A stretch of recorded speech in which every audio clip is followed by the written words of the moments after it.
idol, nata sa barangay Saksak, sityo Panungbato. Nya na atong chairman diri mangutan nata og unsay history aning languba kani.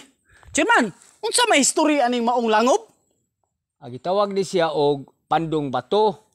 Sa unang panahon sa Line Pad of 6-5, mao kini dang panan sa mga tao panahon sa bagyo. Anhin taon mo dangop ang bagyo labi to 1949. Kusog nga bagyo anhin sa manago ang lumulupyo dire.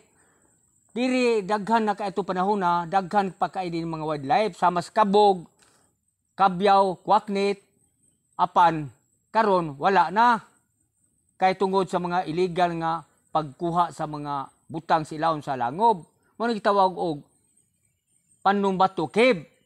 Apan karon mibalik nagsugod ang mga wildlife dire sama sa kabog kay gibantayan na sa Saksak Farmer Association nga dili na mabalik tong mga illegal nga mga kalihukan dire sama sa illegal kamuti mining.